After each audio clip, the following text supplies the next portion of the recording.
Hello and welcome to Spinster's Library. I'm Claudia and today I'm going to rank Jane Austen's Mean Girls from worst to best.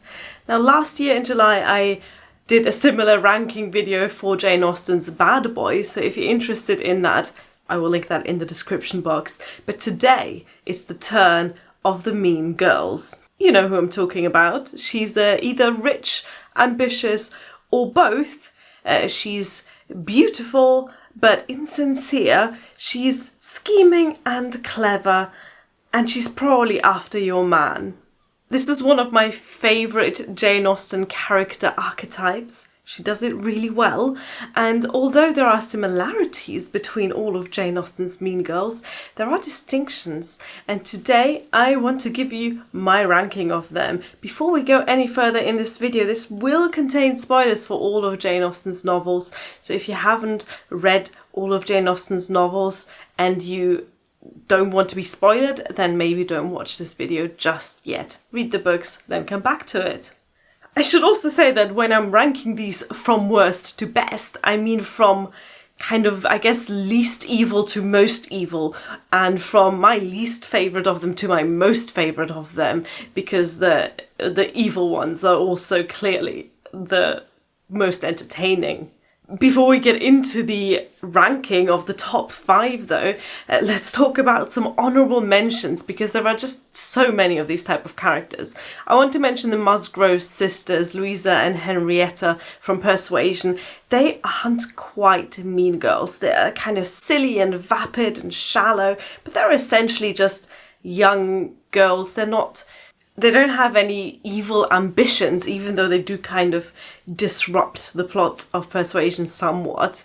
I don't really consider them mean girls. And the same kind of goes for the Elliot sisters. So that is Anne Elliot's younger and older sister. They are kind of mean to Anne, and they're both kind of whiny and complaining in their own way, and they both kind of take after their father. But again, they don't quite fit that mean girl archetype. Same goes for the Bertram sisters from Mansfield Park, because they are petty, they are jealous, they're in constant competition with each other, and they are quite condescending to Fanny Price, but again, not quite mean enough to make the list. I also want to give a shout out to the mean girls that grew up to be mean older women in Jane Austen's novels, because they are some of the most fun and some of the meanest characters. So shout out to Mrs. Norris from Mansfield Park, whose favourite hobby is tormenting servants. Shout out to Mrs. John Dashwood, who is just the most horrible to her husband's half-sisters. Mrs. Ferrars, also from Sense and Sensibility, a dragon if I ever saw one, and of course Lady Catherine de Bourgh from Pride and Prejudice, who is everything I ever aspire to be. But now let's get to the ranking of our mean girls. In 5th place, we have a character I actually quite like, Mary Crawford from Mansfield Park. She is beautiful, she's a true virtuoso on the harp, and she is of course single. First, she sets out to ensnare the heir to Mansfield Park, Tom Bertram, but then she quickly changes her affections to his younger brother. And this is kind of why I think she's not a true mean girl, because her love for Edmund seems to be true. And in a way, she's almost like a Mr. Darcy type character in that she falls for Edmund against her better sense. He is the second son, he is becoming a vicar, it's not exactly what she's after, and yet she falls for him. She is selfish and condescending and very dismissive of a lot of other people. But she's in 5th place because it is her selfishness that drives her actions rather than true mean-spiritedness. So yes, she is a rival to Fanny Price when it comes to the affections of Edmund Bertram. And yes, she is scheming with her brother for him to seduce Fanny. But other than that trifling little matter, she seems like a fun, intelligent and adventurous sort of person. And she's probably really good company on a night out. Let's move on to 4th place, where we find Lucy Steele from Sense and Sensibility. Now, she is really the odd one out on this list because, unlike the others, she's not rich, she's not well educated, she's not charming in the traditional sense, and she isn't really part of polite society. She mostly gets her way because she knows how to flatter the right people. She's dishonest and opportunistic. She drops Edward Ferrars as soon as there is a better prospect out there for her. She is only 4th because I don't think she actually wants to hurt and upset Eleanor. It's just a byproduct of her own scheming ambitions and selfish actions. Lucy Steele is an interesting character because of these flaws. With most of the other mean girls, we see that they are, at least outwardly, what a young Regency lady aspires to be: accomplished, well-educated, good at dancing, good at conversation, all of these things. Lucy Steele's a bit more clumsy. I mean, we do get her presented as scheming, and she's definitely smarter than her sister when it comes to behaving in polite society, but she still sticks out a little bit more than the others, and that's why I find her a fascinating character. In 3rd place, we find Isabella Thorpe from Northanger Abbey.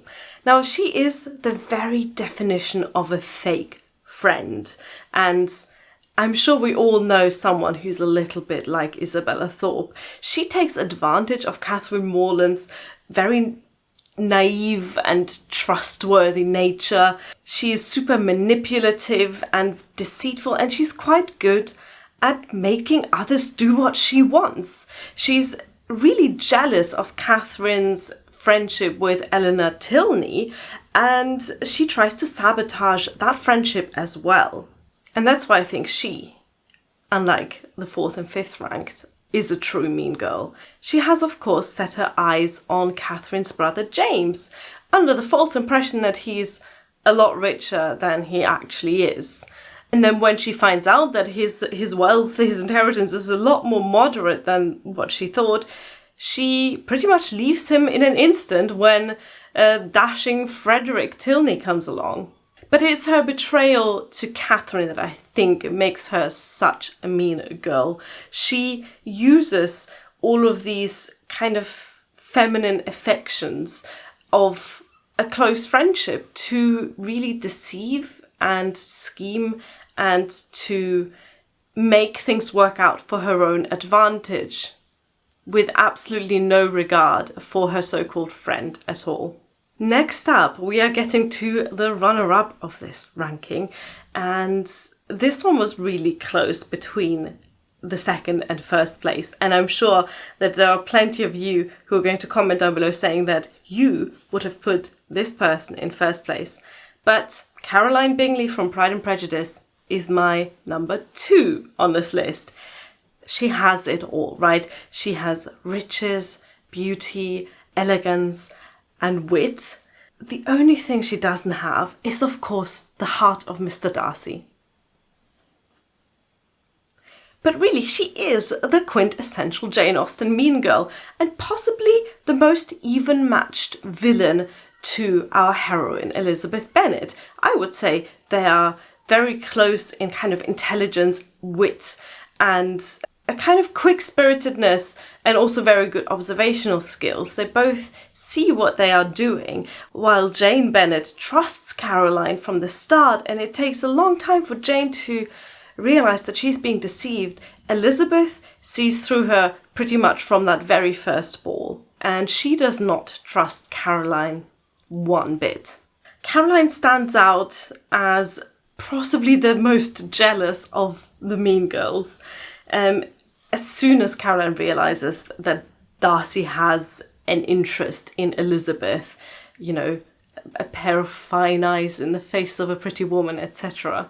She also doesn't approve of her brother's interest in Jane, although it's unclear whether she just thinks that Jane isn't good enough for him in terms of social standing and personal wealth, or whether she thinks that if her brother develops a relationship with Darcy's sister, that maybe then she will have better chances of enthralling Darcy instead. I don't really know. Either way, the Bennet sisters, the Bennet family aren't good enough for her, and she does everything in her power to separate her brother and Darcy from those Bennet sisters. And I think it is this sabotage of Jane and Bingley's relationship specifically that makes her such a mean girl. In addition to that, she's also a snob. She thinks that the Bennets and the rest of the Meryton society are way beneath her, and that doesn't make her any more likeable, of course. But my number one place, the meanest of the mean girls, my personal favourite, is, well, who's left but Mrs. Elton from Emma. She, interestingly, is the only one on this list who's actually married when we first meet her in Emma. In fact, we meet her as the wife of Mr. Elton after he's been jilted by our heroine Emma. And she doesn't just happen to be a married woman. Being married becomes pretty much her entire identity. And I think she is my number one because she feels so real in that. Raise your hand if you too went to school with someone whose relationship becomes their entire identity and they cannot talk about anything else other than the BF. She is by far the most obnoxious of the mean girls. She is so annoying, and I know everyone goes on about poor Miss Bates, but Mrs. Elton is the one that I wouldn't want to spend any time with at a party personally. Her obnoxiousness is amplified by this constant competition she has going with Emma. Mrs. Elton seems to think that she and Emma are fighting for the position of Queen Bee in Highbury society, whereas actually Emma doesn't really care that much about Mrs. Elton. Emma is much more concerned about a perceived rivalry between her and Jane Fairfax, but Mrs. Elton doesn't see that at all. Mrs. Elton, she wants to be modern and cosmopolitan. She calls her husband the most hilarious nicknames, Mio caro sposo and Mr. E, and she insults Emma by calling Mr. Knightley, a respectable older man, Knightley, which really offends Emma. As much as Mrs. Elton annoys Emma though, I do think that her worst behaviour, her worst mean girl behaviour is towards Jane Fairfax. She acts like this great benevolent patroness to poor Jane Fairfax, who has to look for a position as a governess, and it's just so incredibly condescending and ignorant of Jane's actual wishes. She doesn't notice when her so-called help is just not wanted. So while realistically Mrs. Elton is not as disruptive to the happiness and life plans of our heroine as some of the other mean girls have been in this list, I think her over-the-top personality is exactly what makes her my number one mean girl. Of course, I know you're all going to disagree with this ranking, so I want to hear your personal ranking in the comments, and tell me who you really like and who you really dislike among Jane Austen's mean girls. This is it for this year's ranking. Let's see which category of Jane Austen characters I'm going to rank next year. Maybe the mothers. Thank you for watching. Bye!